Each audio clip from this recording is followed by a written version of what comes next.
más bien es cómo el Parlamento va a actuar con un tema de fondo, que es lo que se especula, que es el tema de la vacancia. A ver, si tú censuras, el fin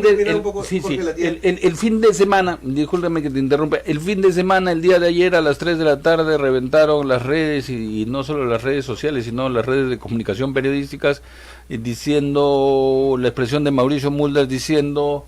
el martes en la mañana se acaba todo porque debe mandar la Comisión de Constitución a archivar esa propuesta de adelanto de elecciones. Por eso era para que continúes más bien.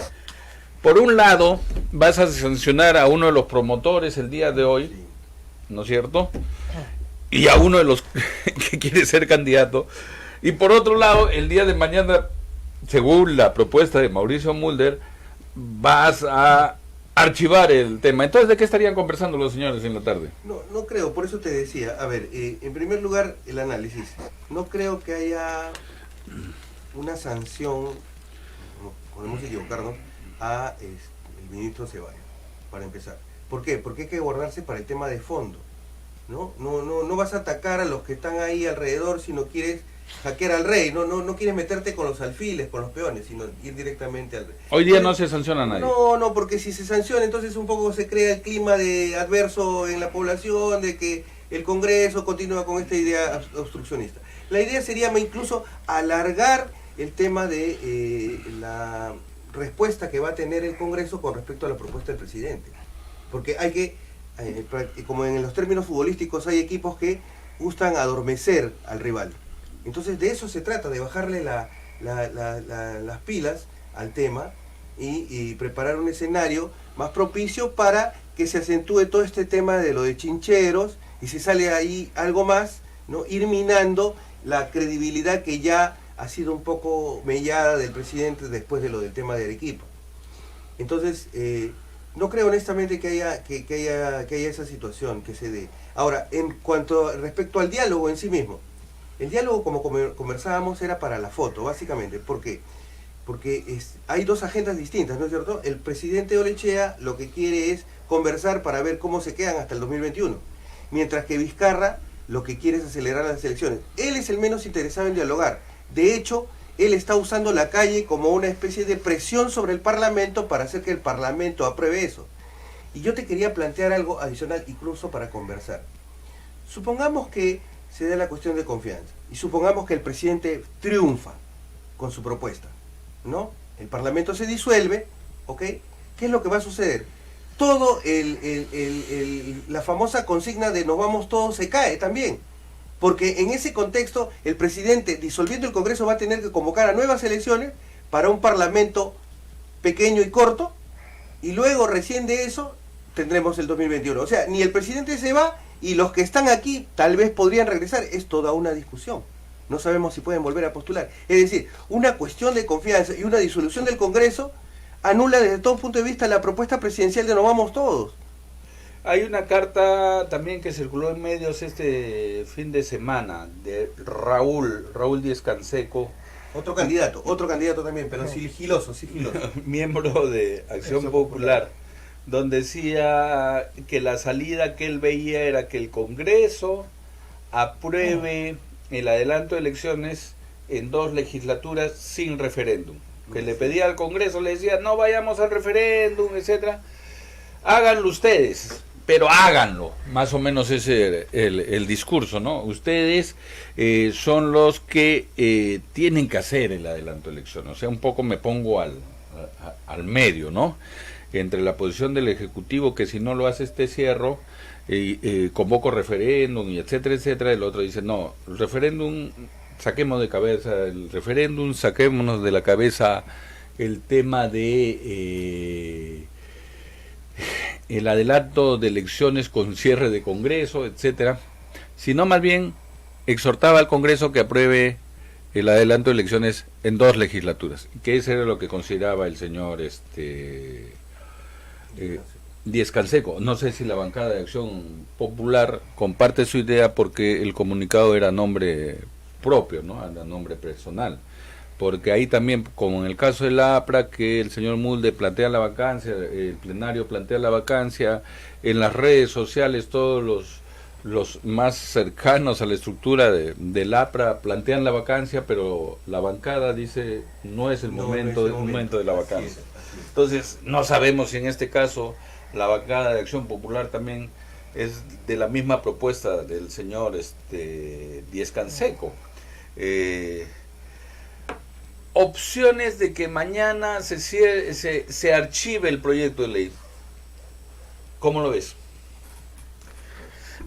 Porque eso abonaría la tesis, perdón, Aldo, de César Hildebrand, de que se estaría preparando la vacancia, ¿no es cierto?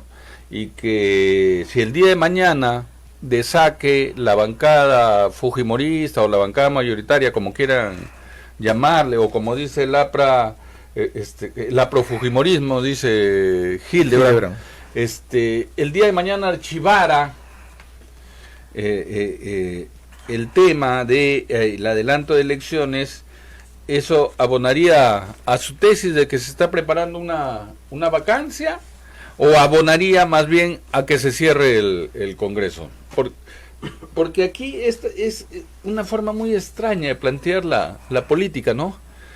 Se extingue alguno de los dos lados, hay que aniquilar al otro lado. O sea, no hay una opción de centro, ¿no? Sí. A ver, Aldo, Jorge, a ver, ¿qué pasa si es que mañana, ¿no?, archivan el proyecto de ley? ¿Ya? Archivas el proyecto de ley, ¿no? Vizcarra tiene dos opciones, ¿no? ¿Cuál es la opción? La primera opción, la que es de una persona, de un caballero, ¿no?, de un político a carta cabal, ¿no? Me han archivado, no quieren mi opción, ¿no? Pues bien, presento mi renuncia, ¿no? Y dejo sin piso también ahí al Congreso. La otra opción, ¿cuál es? Lo tomo como parte de como una provocación más, ¿no? Y trato de forzar el cierre del Congreso. Pero si trato de forzar el cierre del Congreso, no voy a tener las elecciones para el 2020 como lo estoy proponiendo. Me voy a ir hasta el 2021 igual. Entonces, ¿cuál es la salida adecuada, ¿no?, a este entrampe? Yo lo que creo es que tienen que conversar. Tienen que conversar mañana, ¿no? Y ver que de esas dos agendas distintas que tiene tanto el Ejecutivo como el Legislativo, tratar de conciliar. Debe haber algún punto en común, ¿no? Tenemos una llamada telefónica, por favor, adelante, muy buenas tardes. ¿Cómo está, amigo? Buenas tardes, Los Olivos. ¿Tu nombre, por favor? Gabriel Palacio. Gabriel, Mire, te escucho. Acá hay dos detalles. Una cosa es el fujimorismo y otra cosa es la fujimorización. ¿Correcto? Usted ve, repito, una cosa es el fujimorismo y otra cosa es la fujimorización. Usted ve a Vargas Llosa, que despotrica de Fujimori, pero adora el modelo fujimorizado. La Constitución del 93. Claro, el sistema, la compra de los medios de comunicación. O sea, es una guerra, amigo, de dos pandillas que tienen líos superficiales, pero en sí el problema, ellos están arrodillados a la Constitución. Coinciden. Al sistema. O sea, y yo le pregunto, Becerril con el presidente Vizcarra, ¿en qué se diferencian? En nada. Usted nos dice, con las distancias del caso, por favor, no me vayan a googlear en las redes, con las distancias del caso, claro. Pero para graficarlo, es la pelea entre Luque y Luciano y Al Capone, pero los dos están por el negocio del alcohol, ¿no? La pelea entre los injertos, por los panetones, por los elegantes de comas, algo así es, amigo. O sea, tienen la misma posición, la misma concepción de la política y el mismo fin persiguen. Exactamente, lo que pasa es que el señor Vizcarra está tan metido con Odebrecht, cuando tiene con su empresa JJ Vizcarra, estuvo metido con los Graña y Montero en el consorcio Hidro, que pertenecía a Odebrecht, y aparte fue, según 3 colaboradores eficaces de la empresa Casa, estuvo Vizcarra presente cuando recibió $200,000, y cuando fue ministro el señor Vizcarra, le ha dado 1.000 millones de nuestra plata para que hagan obras a esa empresa Casa. O sea, lo que quiere hacer Vizcarra nada más, amigo, es mover mar, cielo y tierra para poner al Moradito, porque si el Moradito gana, esto va a seguir lo mismo. Un abrazo, gracias. Muchas gracias. Entonces, el candidato para nuestro radio escucha del señor Vizcarra es el señor Guzmán, ¿no es cierto? El Moradito, conocido como el Moradito, ya logró inscribirse y que todo el adelanto de elecciones buscaría beneficiarlo a él. ¿Tú crees que lo puede beneficiar muy poco? Ha sido un candidato que ha estado más bien ligado al anterior gobierno, al de Ollantaytamala, a Nadine en particular, ¿no? Pero también sucede lo mismo pues actualmente. ¿Quién ha salido a apoyar la propuesta del presidente? Ollantaytamala.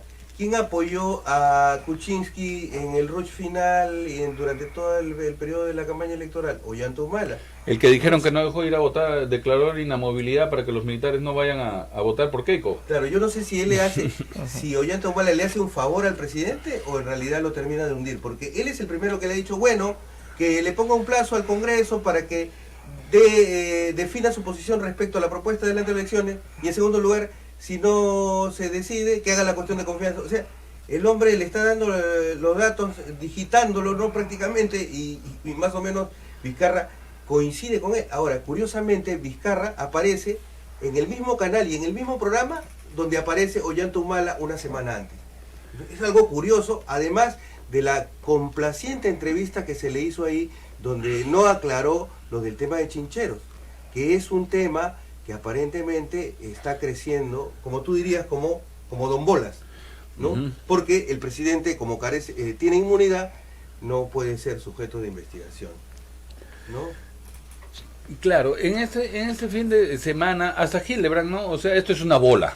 O sea, el hecho de que esté en un periódico no quiere decir que no sea un rumor, ¿no? Cierto. O sea, porque prueba de ello tenía para decir qué es lo que está sucediendo, no. Entonces yo les había contado la semana pasada que es lo que está refiriendo Aldo Hermenegildo, que cuando era muy niño yo, a finales del gobierno militar, había unos dibujos animados en blanco y negro que salía un señor esparciendo un rumor por toda la ciudad de Lima, ¿no? Que era conocido por Don Bolas, claro. El gobierno militar estaba usando la propaganda política y decía no crean en las bolas. Entonces yo comentaba con Aldo la semana pasada, lo que pasa es que los limeños en particular, el país en general, pero en particular en Lima, el rumor es una cosa, el chisme, ¿no?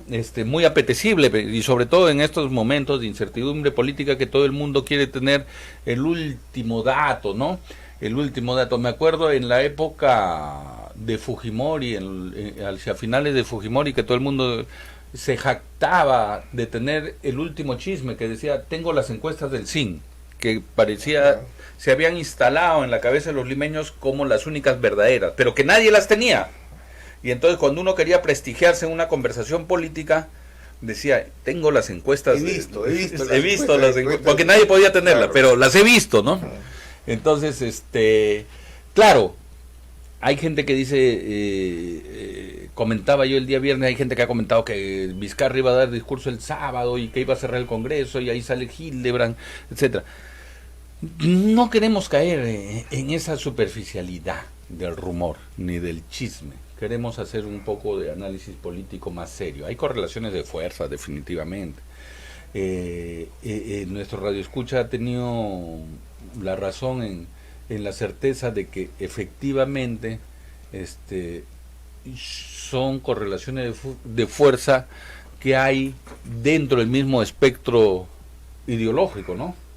A ver, Jorge, pero yo te planteaba algo, aquí que estamos compartiendo la mesa con Fernando también. A todos nosotros, creo, nos gustaría, a cualquier peruano de buen corazón, digamos, le gustaría que hubiera un líder político que impulsara una gran reforma en el país, no solamente en materia del Estado, en materia política, sino en materia judicial, pero una reforma real, una reforma que no obedezca a intereses particulares, ni a privados, ni que se preste a sospechas.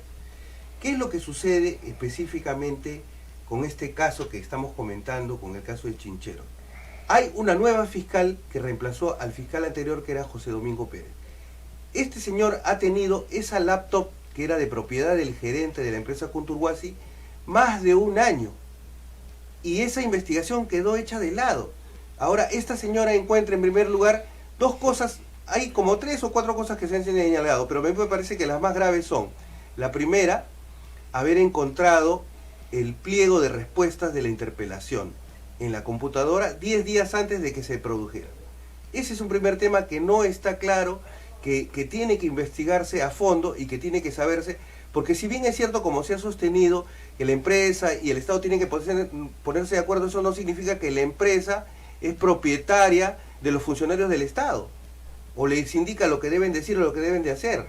El otro es el tema de la adenda, una adenda que, como sabemos, es totalmente lesiva. Como tú comentabas, el aeropuerto de Chincheros es un viejo reclamo en el Cusco. Desde el gobierno de Belaúnde, ¿no? Del primer gobierno. Del primer gobierno, efectivamente. Pero nadie lo ha hecho de manera adecuada. Entonces, este tema de la investigación sobre este asunto que resulta lesivo para el Estado, se suma además a la filtración de los audios de la conversación entre el presidente y las autoridades de Arequipa, donde él muestra un doble discurso. Entonces, hay un sector de la población de Ayac que ya lo comienza a ver como un político más, como un tipo que también está metido en la cuchimachanga, y al final de cuentas, como decíamos, en el Chapulín Colorado, y ahora ¿quién podrá defendernos? A ver, no sé si me permiten, Sí, ¿no? sí. Justo lo que el oyente, nuestro oyente nos hace la llamada y nos dice, ¿no? Como los injertos de comas, ¿no? Y los intocables de otro lado, ¿no? O sea, ¿qué es lo que estamos viendo, no? Estamos viendo, ¿no?, que se están enfrentando dos grupos, ¿no?, solamente por tener el control del aparato político del país. No estamos viendo que ninguno de los dos grupos, ¿no?, dé salidas a los problemas reales del país, ¿no? No hemos visto, ¿no?, más están preocupados, ¿no?, en el adelanto de elecciones, en quedarse, y nadie habla de seguridad ciudadana, por ejemplo, ¿no? Lo del crecimiento económico nadie lo habla, y estamos con una economía paralizada. Vi a la volada hoy día, ¿no?, que después de 10 años, de 10 o 12 años, creo que nuestro endeudamiento público había crecido, ¿no? Había crecido y había llegado al nivel más alto después de 10, 12 años, ¿no? Entonces, ¿qué pasa? Los problemas de fondo del país nadie quiere solucionarlos, solamente estamos viendo temas, ¿no?, que son para la tribuna, adelanto de elecciones, ¿no?, que me dijo, que no me dijo, que Don Bolas, ¿no?, que lo quieren vacar, que no lo quieren vacar, que Meche ya se hizo la banda, ¿no? O sea, solamente estamos en eso, ¿no? Pero los problemas trascendentales del país nadie los quiere solucionar. Por ahí es donde va. Y el otro tema también, no nos olvidemos, cuando tocó el tema de Guzmán, ¿no? Guzmán no es Guzmán, ¿no? Es Guzmala, ¿no? Creación de Nadine Heredia, ¿no? Aparentemente. Es parte ¿no? de toda la coalición. Claro, una coalición para que continúe, ¿no? El humanismo, ¿no? Que bueno, ¿qué fue lo único que hizo el humanismo, no? Recibió un país en crecimiento y lo paralizó. ¿Recuerdas, Fernando, que alguien decía por ahí que el gobierno de Kuczynski era el primer año de gobierno de Kuczynski era el sexto de Humala? El sexto de Humala. Y ahorita este gobierno de Vizcarra sería el octavo año de humanismo, así es. En ese sentido, ¿no? ¿Cómo se llama el personero de Guzmán? No es Marco Tulio, me voy a acordar, mi amigo. Es miembro y lo denunció Jorge Paredes Terry, que representa al gobierno en las negociaciones del tema de Piura, o sea, de las mineras de Piura. Está por la PCM, el representante legal y personero del Partido Morado, ¿no? Y no nos olvidemos que fue personero también de Susana Villarán. Uh-huh. Y fue regidor de Vacado de Susana Villarán. Entonces, ¿no? Sí. Hay indicios. Saltan, son especialistas en saltar de un lado a otro. Así es. Pero siguen cayendo, saltan de un lado a otro, pero caen en el mismo sitio. Son entornos parecidos. Mire, por ejemplo, es que han aprendido portugués, dicen, ¿no? Para hablar bien con los brasileños. A propósito de este asunto de tú vas y sigues en lo mismo, es curioso, ¿no? Que Hildebrand, sobre todo en la editorial, sostiene que ahora la gran prensa está en contra de Vizcarra. Pero no decía lo mismo cuando la gran prensa estaba a favor de Vizcarra, ¿no? Las críticas son cuando te metes con el hombre que te está produciendo todos los titulares para que venda más periódicos. Porque hay que ser honestos, es lamentable. Claro, hubo un tiempo en que yo admiraba a César Hildebrand, porque era un tipo neutral y objetivo. Pero él ha perdido ya podríamos hablar propiamente del inicio de la decadencia de este tipo de prensa ya.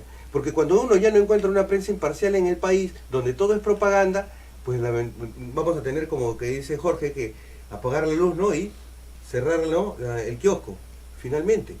porque no parecen haber mayores salidas. Entonces, tienen que haber mayores espacios en los cuales los oyentes o los televidentes puedan tener no solamente opción de expresar sus opiniones abiertamente sin ningún tipo de corte, sino espacios donde podamos salir un poco de la agenda que nos plantean los grandes medios, ¿no? Ellos nos quieren llevar por aquí o por allá. Cuando sacan un titular, cuando sacan otro, están intentando llevar las cosas de acuerdo a como ellos quieren. Por ejemplo, es sorprendente que este fin de semana la mayor parte de las noticias han sido básicamente los programas dominicales, el tema de la delincuencia. Ahora recién se dan cuenta de que la delincuencia debe ser cubierta. Carlomagno Salcedo. Carlomagno Salcedo. Sanmarquino, de su falta de San Marcos. Sí, amigo mío, personal. Carlomagno Salcedo, bueno, el representante legal del Moradito, en algún momento fue personero también, como dice Susana Villarán, trabajó en la RENIEC, jefe de la RENIEC, y hoy día trabaja en la PCM representando especialista en conflictos. Ahí es, por eso es que... Es especialista en conflictos y a la vez es personero legal de Guzmán. Claro, puede representar al gobierno el señor, dice. Bueno, en el caso, al revés, más bien en el caso de Antauro, ¿no? Le critican de que por qué Hernando de Soto lo escoge como vocero a Antauro para la solución de conflictos. Si es partidario de Antauro mismo está mal. Si es partidario de Guzmán y que pueda sentarse a la mesa a solucionar conflictos, está muy bien. Tengo una preocupación, que a veces nos interesamos tanto por este lío doméstico interno, de la pequeña insulto, del pequeño desplante, etcétera, etcétera, que nos olvidamos que somos un país y que un país que vive un escenario mundial. Alemania ha pasado su segundo bimestre de recesión económica y este semestre, si también le va mal este semestre, ya se declararía la recesión de este año de Alemania, y eso va a tener consecuencias muy funestas en toda Europa. En algunos países como Portugal y Grecia se va a sentir más, ¿no?, el tema. ¿Por qué? Porque hay esta guerra, primero la desaceleración de China, que ellos han desacelerado a propósito su economía porque ellos no quieren crecer rápido sino en el largo plazo. Sin embargo, su desaceleración ha bajado porque Estados Unidos le ha puesto trabas arancelarias, ¿no es cierto? Entonces están creciendo menos de lo menos que iban a crecer. Les han movido ahí el cálculo. Y eso ha hecho que se ralentice toda la economía mundial. Alemania está sufriendo ya las consecuencias. Luego van a venir las consecuencias del Brexit. El Brexit ha suspendido el Congreso, ahí la población, más bien en Inglaterra ha salido la gente a la calle a decir que no suspendan el Congreso, que no lo cierren el Congreso, porque eso es una conducta antidemocrática, ¿no? Y más bien Robinson, que ha cerrado, dejado en suspenso el Congreso, más bien tendría posiciones más cercanas a la ultraderecha, si no es la ultraderecha propiamente. Entonces, eso que va a estar sucediendo en Europa, se está discutiendo en Argentina, si Argentina ya se declaró en default. En default quiere decir en quiebra, ¿no?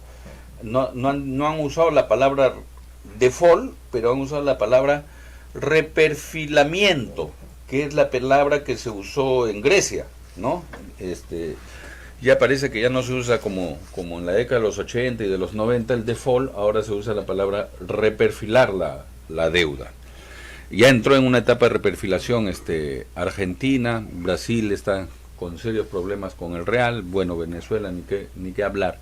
Pensamos a veces que todas esas cosas que están sucediendo en el mundo no nos van a llegar, no nos van a afectar, ¿no? Y que tenemos nuestro propio tiempo, ¿no? De repente es un poco la herencia española, ¿no? Mientras todo el mundo estaba en la Segunda Guerra Mundial combatiendo, España tenía su propia guerra interna, ¿no? Entre republicanos y no republicanos, ¿no? de repente nosotros estamos igual que los españoles, no nos damos cuenta que hay una crisis mundial que se avecina, ¿no es cierto? Y no estamos discutiendo cómo vamos a enfrentar nuestra situación económica en ese nuevo contexto de crisis mundial. O sea, y pensamos que toda la crisis es si reelegimos o no reelegimos los congresistas, ¿no? Nos olvidamos de la economía, a veces calentamos demasiado la política. Vivimos una suerte de drama local, una suerte de provincianía, ¿no? Política. Y hubo un tiempo en el que, digamos, el Perú estaba mucho más conectado, más integrado culturalmente. Hoy estamos conectados económicamente, pero como hablábamos en un programa anterior, tenemos más de 3 décadas de crecimiento y sin embargo en el terreno educativo seguimos, digamos, de manera dramática retrasados enormemente en comparación con eso. Ahora, en el mundo... Hay nuevas teorías que hablan del crecimiento perverso. Así es. O sea, creces en las cifras, pero socialmente estás yendo en contra, ¿no? Claro, porque parece ser parte de un nuevo tipo de escenario global. Ahora, tú sabes que la guerra actual, los 3 grandes, digamos, eso lo dicen las 3 cifras, son Estados Unidos, China y también tienes a Rusia. China y Estados Unidos están embarcados hoy en la lucha por la tecnología, que es una lucha económica, es la lucha por el 5G, ¿no? Y todas las transacciones comerciales, toda la productividad va a pasar por ese tipo de tecnología. ¿Y dónde está el Perú? ¿En qué medida el Perú está, ¿no?, encajando en ese escenario? Estamos esperando a ver si lo sancionan o no lo sancionan el señor Ceballos. Así es. ¿Qué pasa con Salaverry? Si lo suspenden o no lo suspenden. Pero ¿no? hay justo lo que tú comentabas de Argentina. Argentina es un caso curioso. Cada 15 o 20 años quiebra. Uh-huh. Pero 2 o 3 cosechas muy buenas de Argentina, se recupera su economía, ¿no? Es algo permanente, pero si nos vamos a la Argentina de hace casi 80 años, que era la 6ª economía del mundo, 6ª, 7ª economía del mundo, ¿no? Argentina es un país que llegó a tener, creo, 8 premios Nobel, 8 o 9 premios Nobel llegó a tener, ¿no? Un alto nivel de desarrollo humano, ¿no? Pero, ¿qué pasó con Argentina, no? De un momento a otro, ¿no? De ser una de las grandes economías del mundo, se vino en picada, se desplomó totalmente, ¿no? Algunos le decían que era la clase media de América Latina. Así es, ¿no? La clase media, donde su educación pública era muy buena, ¿no? Sus universidades, ¿no? La UBA era considerada una de las mejores del mundo. Y aunque mucha gente no lo crea, Einstein estuvo una época en Argentina. Bueno, este asunto de Argentina, tal vez es un dato que habría que comprobar, comienza a hacer agua su economía con la expansión del neoliberalismo. Parece que Argentina no pudo encajar en el nuevo clima económico que había a nivel mundial. Ahora, eso es por el lado del terreno económico, pero por el terreno del lado político hay el resurgimiento en Europa de los populismos, claro, de derecha. Argentina llega al neoliberalismo retrasado, cuando ya está siendo sustituido por otras formas, ¿no? Trump, nacionalismos, populismos, extremismos. Claro, ¿no? Y entonces tú tienes también del otro lado el surgimiento de populismos de derecha también radicales aquí, como el caso de Bolsonaro y en cierta forma Macri y Duque, ¿no?, en Colombia, ¿no? Entonces hay una suerte de conexión, claro, una suerte de conexión entre lo que sucede en el mundo y lo que va sucediendo también en América Latina. No somos ajenos a ese tipo de influencias, ¿no? Y ahora el péndulo de la democracia y dictadura aparentemente habría sido reemplazada por los péndulos de gobiernos de derecha o de izquierda. Claro. Y en esta última etapa hay un predominio mayor cada vez de los populismos de derecha. Todavía no terminábamos de entender la migración que hay del África sobre Europa cuando ya la migración venezolana nos había invadido, ¿no? Y aparecen líderes también, igual populistas de derecha o de izquierda, que plantean como una bandera la xenofobia, ¿no es cierto? Lo vimos en las últimas elecciones al señor Abascal. Abascal también en España. Ya, pero en el Perú, caso Belmont, de Perú, Belmont, ¿no? Abascal con Vox. Con Vox, claro. Y entonces ese es otro fenómeno, está en el libro de Farid Cajat, el eterno retorno. El eterno retorno. Que ha sido además éxito de ventas en la última feria del libro. Sí, cuando tú ya lo ves pirateado en Wilson es porque el libro es un éxito, ¿no? Cuando lo venden en los paraderos es porque Así ya no, la es gente un lo éxito, compra. Es un éxito de ventas. Precisamente es la explicación de por qué se van formando estos grupos. Él dice populismo radical de derecha, y habría que preocuparnos más bien y por qué tuvo éxito en la última fila, ¿no? O sea, ¿no será que por ahí estaría yendo también la cosa? O sea, porque claro, hablamos del populismo radical de Antauro y lo conseguimos como uno de izquierda.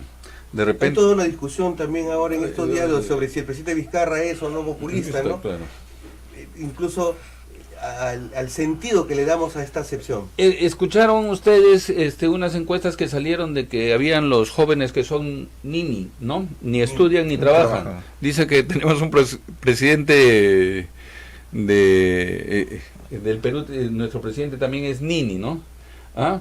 Ni gobierna ni quiere gobernar, dice. Entonces, claro, ¿qué es el presidente Vizcarra? No sabemos porque lo acusan de estar con los caviares y que la izquierda incluso está dentro del propio salón oval peruano, ¿no? Del propio sala de Pizarro, gobernando y despachando desde ahí, etcétera, ¿no? Sin embargo, para algunos, como el Radio Escucha que nos llamó temprano, es igual, está amarrado con todas las empresas y con todas las transnacionales que han venido aquí a saquear al Perú.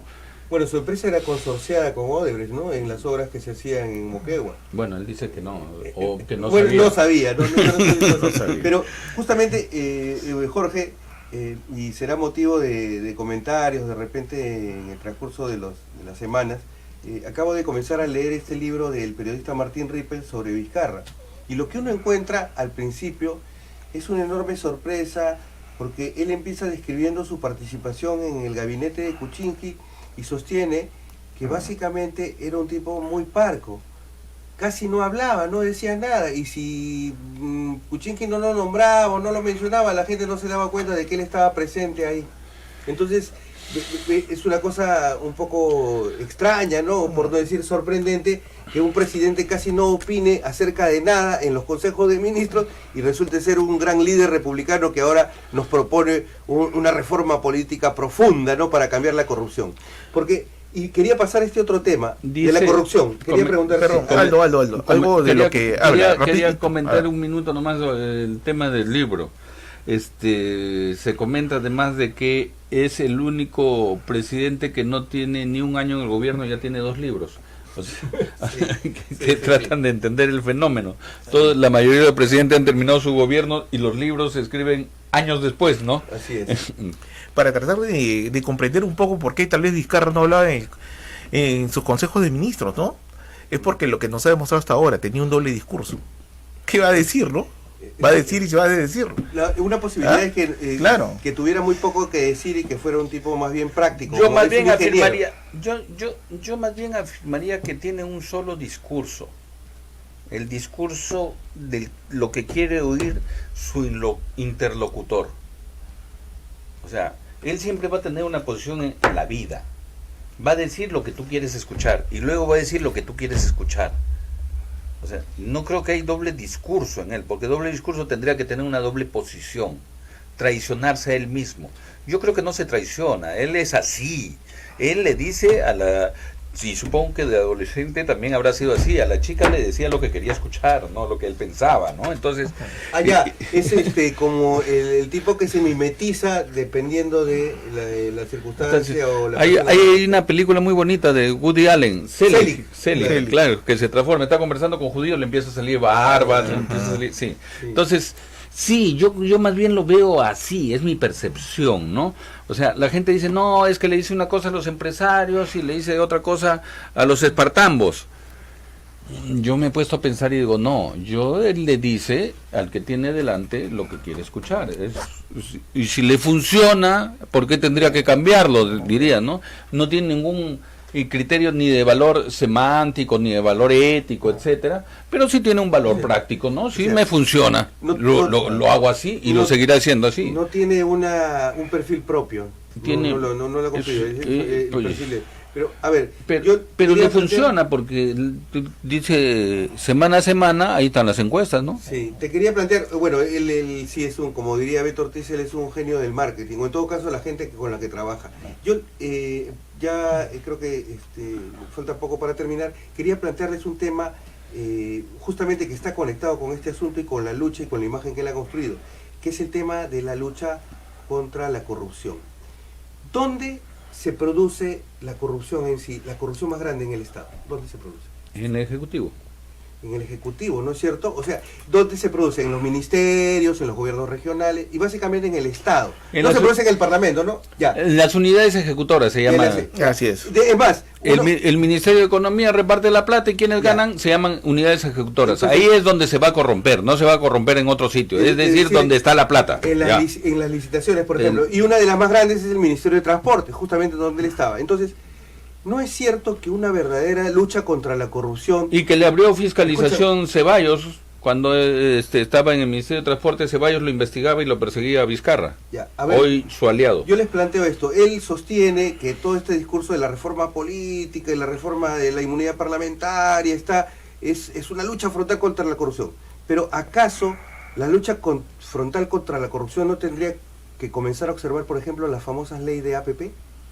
¿No tendría que comenzar a trabajar todo el tema de las licitaciones del Estado, el funcionamiento de la OCE? O sea, una verdadera lucha contra la corrupción tendría que plantear una reforma radical al interior de cómo se manejan las licitaciones en el Estado. Voy a pedirle a Fernando que haga hasta lo imposible por traerlo a Edgar Alarcón.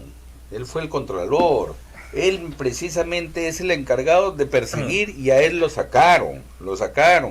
Él dijo que hoy día iba a presentar en la Fiscalía los medios probatorios de lo dicho, que lo que hicieron corromper, que lo quisieron corromper, y como no lo corrompieron, lo sacaron, le hicieron una campaña en medios y lo sacaron. Por eso les planteo, ¿no? Una lucha real contra la corrupción no es una lucha donde las normas sean más eficaces, las reales normas, las normas donde se produce realmente la gran corrupción, que es al interior de la estructura del Poder Ejecutivo.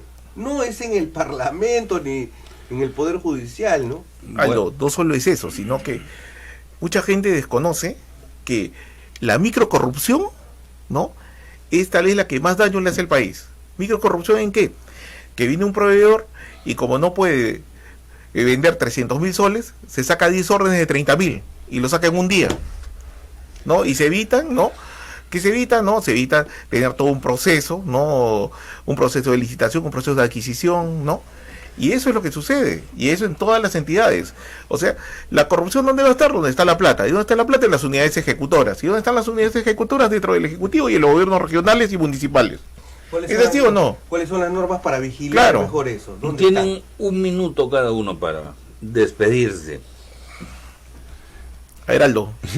Bueno, Aldo con A. Sí, así es. Bueno, solamente esperamos pues que en el transcurso de los días las cosas mejoren. Lo único que nos queda es la esperanza, ¿no? Y tratar desde la sociedad civil de impulsar y de hacer extensiva una opinión crítica y una opinión neutral que beneficie realmente al país, que no solo sea un discurso, sino que sea algo efectivo y real y sea palpable y tangible por cada uno de los ciudadanos de a pie. Muchas gracias por compartir este momento, Fernando y Jorge. Fernando. Hasta otra oportunidad. A ver, mi estimado Jorge y Aldo, bueno, ha sido bastante agradable, ¿no? Bastante dinámico, ¿no?, esta conversación. Pero creo que hay temas que sí debemos ahondar y debemos tratar. Yo me comprometo a tratar de traer a Edgar Alarcón para poder conversar con él, ¿no? Y ver, ¿no?, tener propuestas reales de cómo combatir la corrupción. La corrupción no es adelantando las elecciones, ¿no? La corrupción es sabiendo qué procesos deben corregirse, ¿no? Y saber qué otras cosas, y bueno, y ver realmente dónde están los sobrecostos, dónde se generan, ¿no? En qué unidades, cómo es posible que existan, ¿no?, mafias enquistadas dentro del Estado prácticamente. Así como hay servidores públicos muy correctos, también hay de los otros. Bueno, un caso de esos creo que hay que conversar, ¿no? Es lo que ha pasado con las incubadoras, ¿no? que no han podido comprar incubadoras, ¿no? Los niños. Los niños, ¿no? 20. 30 dicen, ¿no? 30 niños. Y bueno, y la ministra de Salud dice, no es en un mes, han muerto a lo largo del año. O sea, ¿para qué quiero disculparme, no? Sí, creo que una palabra de Aldo me gustaría rescatar para terminar mi intervención, ¿no es cierto? El tema de la esperanza. ¿Y por qué quiero resaltar la palabra la esperanza, ¿no es cierto?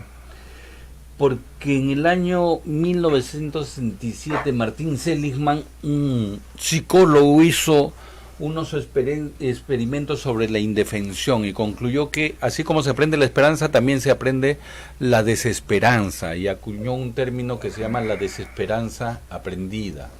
Tantas veces no logramos las cosas que finalmente terminamos por resignarnos. Eso le llama la desesperanza. Aprendemos no a esperanzarnos, sino a desesperanzarnos. Entonces creo que esa última reflexión, no perdamos la esperanza, ¿no es cierto? Y ahora, para ponerlo como lo ponen los jóvenes, hashtag no perdamos la esperanza. El futuro posible siempre, el futuro mejor siempre es posible. Muchas gracias, hasta el día de mañana. Okay.